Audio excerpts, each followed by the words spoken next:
কি মন খারাপ? একটা ছোট্ট গল্প বলি, মন ভালো হয়ে যাবে।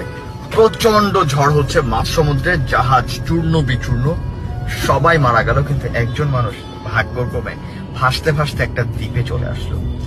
আসার পর প্রথম দিকে তার মন যথেষ্ট খারাপ। প্রতিদিনই সে সৃষ্টিকর্তার কাছে প্রার্থনা করতো, আল্লাহ কোন একটা জাহাজ মিলিয়ে দাও, আমি যেন বাসায় যেতে পারি কোনোভাবে। একদিন যায়, 2 দিন যায়, মাস যায়, কেউ আসে না হেল্প করতে। একসময় সে নিজে কিছু কাঠ ঘর জোগাড় করে একটা ঘর বানালো এবং থাকতে শুরু করলো। কিছুদিন পর একদিন মাছ ধরে ব্যাক করার সময় সে দেখলো তার বাসাটায় আগুন জ্বলে গিয়েছে এবং পুড়ে ছাই। সে সৃষ্টিকর্তাকে বলল, আমার একটাই ঘর ছিল, তুমি এটাও কেড়ে নিলে। এভাবে সে সৃষ্টিকর্তার উপরে বিলাপ করতে থাকলো আর নিজেকে শেষ করার জন্য সমুদ্রের দিকে পা বাড়ালো।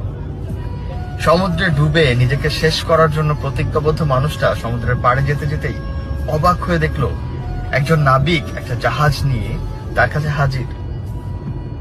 সে অবাক হয়ে জিজ্ঞেস করলো, এতদিন আমি এখানে ছিলাম, কেউ আমাকে হেল্প করতে আসেনি, আপনি কে ভাই, কোথা থেকে আসলেন?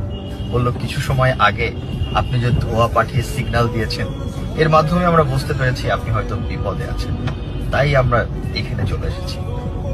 মোরাল অফ দ্য স্টোরি, আমরা সবসময় মন খারাপ করি, মাঝে মাঝে চিন্তা করি সৃষ্টিকর্তার এই ডিসিশনটা হয়তো আমার জন্য পারফেক্ট ছিল না, কিন্তু কেন উনি এমনটা করলেন? কি